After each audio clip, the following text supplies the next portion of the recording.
Maligayang Pasko sa inyong lahat. Ang ilaw ay lumiliwanag sa dilim. Purihin natin ang Diyos Ama dahil sa kanyang pagmamahal. Purihin natin ang kanyang anak na kung saan ay dinadakila natin sa kanyang pagrating sa ating mundo, sa ating komunidad upang maipadama at maipaabot ang walang sawang pagmamahal at hindi masusukat na kabutihan niya sa ating lahat. Maligayang Pasko sa ating lahat. Naway ang ating Pasko ay maging makabuluhan. Ang ating Pasko ay maging mabunga. At maalala natin na si Kristo na dumating ay isang malaking biyaya para sa ating lahat. Amen? Purihin natin si Jesus, Maria at Jose. Narito na naman ang inyong lingkod, Father Bam, isang paring Carmelita. Ngayon ay araw ng Miyerkules at nasa ika-25 araw na tayo sa buwan ng Disyembre. At gaya ng sinabi ko, ngayon ay ipinagdiriwang ng buong sambayan ng Kristiyano Katoliko, no? Ang isa sa mga pinakamahalaga pagdiriwang, ang kapanganakan ng ating Panginoong Hesus. Dito isinalaysay sa kung paanong paraan ipinanganak si Jesus, paano siya dumating sa mundong ito. Ang ilaw ay lumiliwanag sa dilim. Mas magandang pagnilayan natin, mga kaibigan, mga kapatid, sa paraan na si Jesus ay dumating sa mundo sa isang napakasimpleng pagdating. Ang sanggol ay ipinanganak sa sabsaban. Ang anak ng Diyos na dumating ay ipinanganak sa sabsaban. Napakagandang imahe ng ating pagninilay kung paano ipinarating ng Panginoon ng Ama ang kanyang pagmamahal. Ang kapanganakan ng ating Panginoong Hesus ay nagdulot ng kapayapaan, nagdulot ng kaligtasan.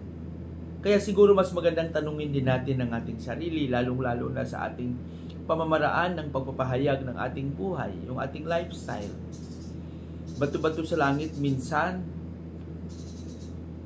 sa likod ng ating kahirapan, sa likod ng ating kawalan, marami pa tayong mga gustong abutin kahit hindi natin kaya. Mangutang tayo sa kaliwa, mangutang tayo sa kanan, at nalulubog tayo sa utang.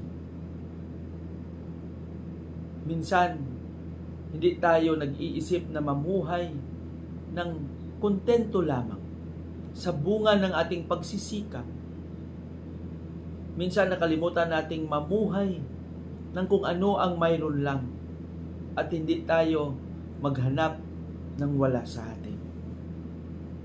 Tayo minsan, ang ating paraan ng pagpapahayag ng ating buhay, minsan yan din ang dahilan kung bakit marami tayong mga suliranin, problema sa buhay. Isipin natin si Jesus. Sa likod ng kanyang pagka-Diyos, dumating siya sa ating komunidad na napaka-ordinaryo.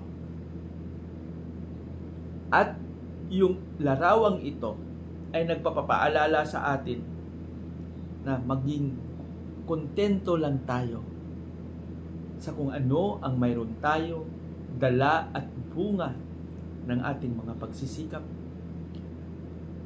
Ang mga biyayang gusto nating maabot, darating lang yan sa tamang panahon at sa tamang oras. Huwag lang pilitin upang hindi tayo malubog sa mga problema. Naway sa ating patuloy na pagsisikap, maging sentro sana sa ating buhay ang paraan ng pagdating ng ating Panginoong Hesus. Dumating siya ng may kababaang loob. Dumating siya sa isang ordinaryong pangyayari. Ngunit ang kababaang loob na ito at ang ordinaryong pangyayari sa kanyang pagdating ay naging makabuluhan at naging pinakamahalagang pangyayari sa kasaysayan ng kaligtasan, sa kasaysayan ng ating pagka-Kristiyano. Isipin din natin sa araw na ito ang mga kapatid nating malayo sa kanilang mga pamilya. Gustuhin man nilang umuwi, pero dahil sa kanilang mga trabaho, hindi sila makauwi. Pagdasal natin sila.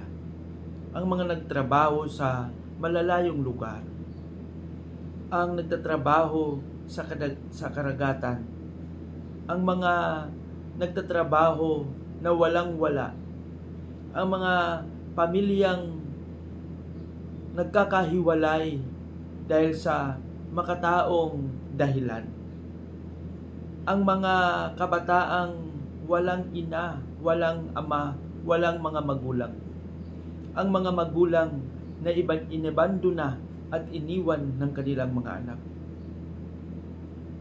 Ipagdasal natin sila na sa araw ng kapanganakan ng ating tagapagligtas ay maramdaman nila ang pagmamahal na hindi masusukat ng Panginoon.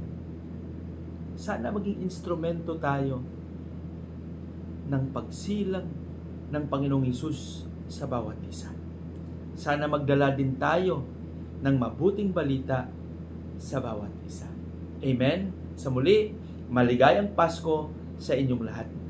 May we become an instrument of light to one another as Christ comes as the light in our midst. Pagpalain nawa tayo ng Panginoon. Sa ating panalangin, Panginoong Hesus, maraming salamat sa inyong pagmamahal. Maraming salamat sa iyong pagdating. Naway maging sentro ka ng aming buhay Kristiyano. Amen.